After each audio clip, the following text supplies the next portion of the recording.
I would like to start by saying that every city, every state, and each nation has its own way of dealing with immigrants, which sometimes seems arbitrary and incoherent. Part of our amazing history here in Central Falls is that immigrants have been part of our community for a very long time. Last week we celebrated 124 years of struggle and growth, and we owe a large part of that to the thousands of immigrants who have made our city what it is today. I remind you that leadership is not measured by the way of speaking, rather it's measured by the way of acting. And our city has always acted in the best way by representing in solidarity our immigrant community. A few months ago, I received a call about a family that needed help in Central Falls. Her children were detained at the border, and she lost all communication with them. I have to admit that it was hours of many feelings, but of enormous satisfactions. Many people joined: the mayor, the representative, the lieutenant governor, and many friends. In just a few days, we managed to reunite that family here in Central Falls.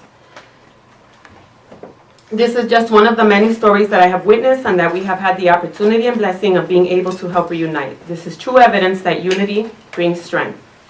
Today we must come together, and we must do it with the willingness of the heart and fight to get this detention center out of our city, but even more so to stop the detention of immigrants at the Wyatt Detention Center. I know that many of you will have many questions about the process, and others will ask about the feasibility of getting this done.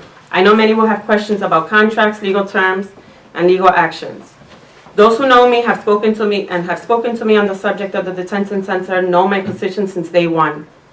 They know the responsibility of the detention center administration in their payments to the city, and it's something that I have always questioned and will continue to question. Although the economic fact is very important, the tranquility and peace of mind of my residents, of my communities, comes first, and that does not have a price. That's priceless. Let me share some data with you. Over 64% of the people who represent our Central Falls, our city, are Latinos. The density of our population is mostly Spanish-speaking. Now let me ask you something. Isn't that alarming that the people that we represent, our family and friends, feel fearful because there is an ICE detention center right in our backyards?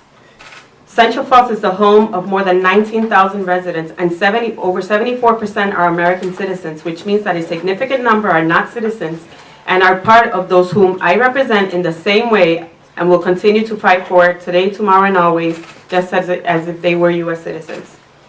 Do you know that the largest group of people in our community living under the poverty level is a Hispanic or a Latino, and what that represents?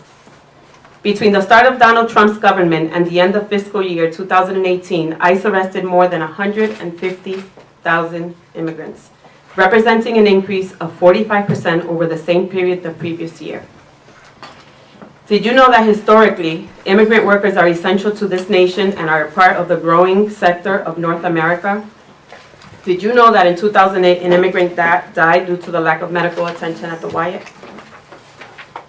I say enough, this is enough, because for me this is much more than statistics. To me they are humans just like you and I. And more than a number, they are people who feel that and have the same struggles as all of us here tonight. Most of these individuals come to this great nation to work day and night for the welfare of their families and well-being. And let us not forget the fact that they also contribute to our local economy day by day. My fellow council members and I are attuned to our community and their needs, a community who last November put their trust in us. I'm totally convinced that the time has come for us to fight for a common ground and time to represent them. I'm very aware that this is going to be a challenge, but I rest assure you that the council will continue to advocate and fight for the immigrant community. I guarantee to you that we do not support the Southwest border and the Zero Tolerance Initiative, and most importantly, the agreement between the Wyatt and ICE. This process has just begun, and for those who might say this road will be easy, don't speak the truth. It will be difficult, but it's not impossible. We're not going to leave this at this meeting tonight. We're going to continue and work together to try to get them out of the city. Enough is enough.